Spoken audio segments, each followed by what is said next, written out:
Hello and welcome to the Smart Connections podcast and the Talk the Path podcast. My name is Anna Sanderlin. I am a Warmline facilitator for the University of Memphis Smart Center. The University of Memphis School of Social Work Smart Research, Training, and Treatment Center aims to provide evidence-based interventions for school-based mental health programming, increase access for school-based behavioral health programming in underserved areas, offer training on best practices in telebehavioral health, develop opportunities to research the use of technology in practice, and provide direct services to the state's most vulnerable populations. You can call the Smart Center at 901-678-1636. The University of Memphis Smart Center, in conjunction with the University of Tennessee, Knoxville, and the Tennessee Department of Mental Health and Substance Abuse Services, would like to present the Pathways to Behavioral Health Careers Project. The goals of the Pathways Project are to provide education and information on the various career opportunities in the field of behavioral health through presentations, increase interest in students in the field of behavioral health, provide opportunities for guidance with information regarding college, university programming that result in degrees for professions in the field of behavioral health, connect students with students in behavioral health programs and professionals in the field for further research. This podcast will feature students and professionals in the field to give a clear picture of the daily duties of these roles and how they help support their communities.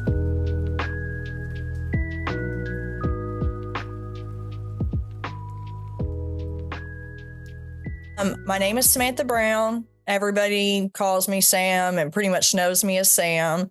My credentials are, at the moment, I'm a certified peer recovery specialist and also a certified substance use counselor. I am currently pursuing my degree in social work. I'm finishing up my associates during this semester. I start U of M in the fall, and the goal is to get my master's, get licensed, and the end game goal for me with this would be to become a licensed clinical social worker.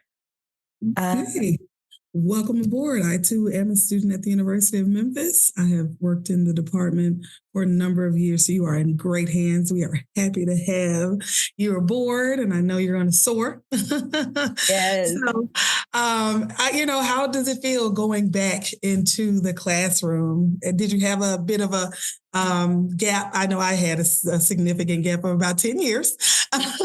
So it was a little scary, but I got to say, even though it definitely causes a change in your life schedule, best decision ever, going back and, finishing out some things that have always been a part of my dream. So how has it been for you? I totally agree. A little similar. I went to college first, probably like 10 years ago, whenever I was at the age where that was what you were supposed to do. And I went into a field that I thought I was supposed to go into. It was the medical field. And I'm really glad that things just didn't work out at that time, because I'm not even comfortable going into hospitals really. And I was choosing that as my job because I thought that was what I was supposed to be doing at that time, because I really had no idea what I wanted to do. That's definitely a common theme, not being sure of what you want to do at that kind of, first getting into determining next steps after high school or a trade school or alternative school, whatever your journey starts at. And I think that sometimes the medical field is definitely one where we see, or we've been told is a sure thing, I think, in terms of like financially being stable starting off. And for some people, like it's the best and biggest choice because that's exactly where they should be. But then there are others who realize, it's not as much compassionate work as you want. It is clinical, and that's absolutely okay because we need that, of course. So, I'm excited that, it's there for those who it works best, but also great to hear that you were able to pivot to something that is your true heart work. So can you tell us a little bit more about your journey to your current career pathway? Yes, I sure can. So my journey, like everybody's, is unique. It's not something that you would look at me and know about really. How this began I have spent most of my life up until these last going on 5 years in addiction, and also a lot of street life type lifestyles. So I ended up being in prison for a few years, and when it was time for me to make a decision of where I was going to go when I got out, I knew I needed more support. I knew I needed help, and I needed long-term help. And so I found a place in Memphis, Tennessee called Thistle and Bee. It is a 2-year women's residential program for survivors of trafficking and addiction. And that's where I went. It was the best move I've ever made. It was scary because I didn't live here in Memphis. I didn't know anybody. And, I really followed what I felt like the universe was telling me. And I was just like, I'll give it my all. I'll give it my all. I don't want to have any regrets. And I loved that program. And I love that mission. The mission is love heals. And I truly believe that. When I was in the program, I started first with the certified peer recovery specialist, and then started school and got my certification as a substance use counselor. And here I am. And I'm really glad that it all happened the way it did. It was definitely, all the timing was exactly the way it was supposed to be. And I am just completely excited for what the future has with working here. I can see this being something I enjoy for a very long time, if not my whole life. What a testimony. I mean, to hear that you have been through things that, one can only imagine and still find such light, being able to find the right source, and then having the, just the knowledge to know you needed a different type of help that's not just in the moment, but long term, and being committed to that is so inspiring. I mean, I'm sitting here in awe, because you went through some of the hardest things a person could go through, but to remain committed to knowing you got a purpose, fighting through that, and then coming back to the very organization that helped, get you on your pathway, and now, pouring into others that same way. It's why we need places like this LMB, and why we need people like you in the field who truly can sit and walk with those who've had similar journeys.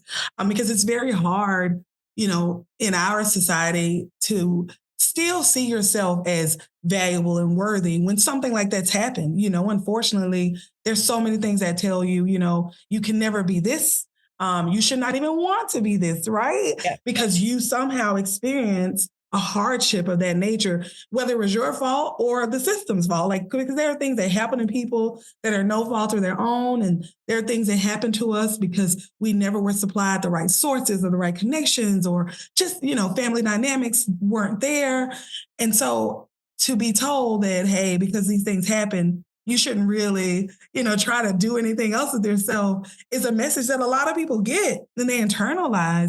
So I'm just so proud to hear you say through all of that, you still remain focused, still reached out, and even now are still pouring into others. So oh my goodness, kudos to you. So grateful to have, someone with that type of vision and dedication in the community, not only helping others, but I'm telling you, I know that when people hear that and they sit with you, they are inspired. That's probably able to get folks through that hump and make that decision to keep going, because addiction is it's something that gets inside of you and it holds on for so long. But when you got people who understand what that does to your, behaviors, your thoughts, your mental, it just helps you in such a deep, resonating way, So I'm grateful for someone like you to be able to share that with others who may be feeling like I can't really do this. I've had some trouble in my life. No one's going to want to listen to me. But here you are, shining bright, successful, even through all of that. Is just amazing to hear. And I know individuals who listen to this will be able to, take that light and say, I can do it too. So thank you so much for sharing. I know it's not the easiest thing to share about yourself. So thank you for that. I really appreciate that. So did you always know, I guess, let me change it up. Our next question is, did you always know you wanted to be in the behavioral health field? My question to you is, did you always know you wanted to be a helpmate? Actually, no. So the life that I used to live, my mindset was don't help others. They will use and abuse you. And it was just a very natural thing that I grew into. I would have people say, you're a leader. You are helping people. And I didn't see that for a while. And I just really have just been going with the flow and growing into the person that I am. And I imagine, it'll change throughout life. And I just hope that I just continue to grow even more compassion and be more helpful. Because really it doesn't just help the other people that I'm helping. It helps me.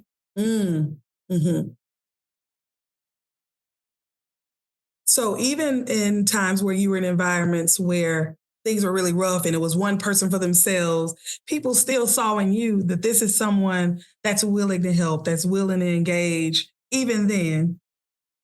No, this was since I've been out of that environment. Okay, I don't know if that's what anybody thought back then. But who knows? Maybe they did.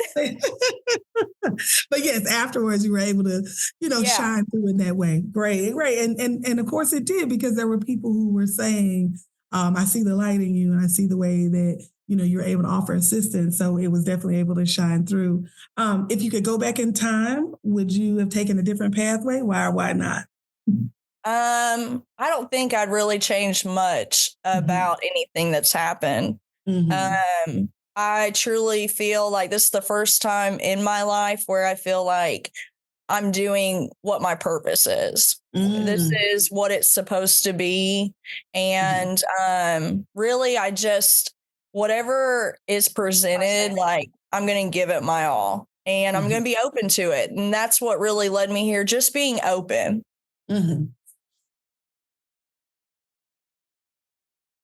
Well, I think adversity definitely can strengthen our resolve. It can teach us so many lessons on how to help others. So I can totally understand not wanting to change, part of your journey that made you into this fighter, that made you into this, super helpful, informed person across all the different, facts of life. So I can completely understand, even though somebody on the outside looking in would say, hey, you said you had to go to prison. Why wouldn't you want to change that part of your journey? Of course, no one wants to, have their freedom taken away for any particular amount of time. But, of course, when you were there, you used that time in a way that was most wise. You looked deeply within yourself and everything that was going on and said, I need help clearly. And where can I get the best help, the best type of help? So that moment in your life had a lasting, resonating impact that changed the whole course of who you are. So I could totally understand not wanting something that huge to not be a part of what ultimately makes you, the best practitioner that you can be. So no one yet has said that they'd like to change their journey. And I definitely think you've had one of the toughest paths so far. So I know that it takes a lot to, stick with that. So again, kudos to you. Very, very proud to hear that. So the last question is, what would you suggest to young people who are trying to identify whether or not they want a possible career in behavioral health and if it's right for them? I would ask a lot of questions to people that work in the field. If at all possible, do volunteer work, see what a day is like in an area that you think you might enjoy. yeah, just ask a lot of questions. Try to get hands-on as much as possible and just follow your heart. Mm, yeah, definitely. Asking questions will, help you frame that information properly. It'll help you reduce wasted time. It'll help you get connected to the right people so that you're not, kind of toiling. So I think that's really wonderful advice. And being able to know which question to ask, which people. So I really love that's really sage advice, because when you're starting out on any journey, getting that first step can be so difficult because sometimes there's just such a large swath of information available. You're just not really sure what's most applicable to the journey you think you want to have at the time. Because of course that can change. But again, that's where asking question definitely comes in and helps you detail, what those steps should look like. Because the type of work that we do, it is definitely not for the faint of heart. You're going to come into contact with so many people who have such a high level of need. The last thing you want to do is burn you out trying to get your foot in the door in the field. Yep. So I definitely think, knowing which questions to ask, which resources to access, which governing kind of bodies are best at providing that insight on, where you should go, what you should do, what resources are most appropriate for you. It's such a helpful bit of information. And I think as we collectively grow in the field and we are crafting resources like this, where those questions can be asked in platforms that are most applicable to the current climate. We know right now people love to access media. So I love that this project is able to bring forth information in a way that's easily digestible, easily searchable, and packaged in a way that's not burdensome. So definitely adding questions at the end or Q&A sessions from those who are already in the field, I think is just a prime way to make sure people get what they need. So thank you for sharing that. That's all I have for today. Did you have any final comments or questions? Just thank you for having me. And it's been an honor just to be part of this project. All right. Well, we appreciate you deeply sharing such private details, sharing your impassioned story. We appreciate all of the work that you're currently doing at your company. And I truly look forward to working with you again in the future. Great. All right. You have a great day. Bye-bye. You too. Thank you. Thank you so much for tuning in to listen to our podcast, brought to you by the Smart Connections podcast from the Smart Center at the University of Memphis, as well as the Pathways to Behavioral Health Careers Project. If you or anyone you know needs any information from the Smart Center, please contact us at 901-678-1636 or email us at smartcenter@memphis.edu. You can also learn more about us at our website, memphis.edu/smartcenter.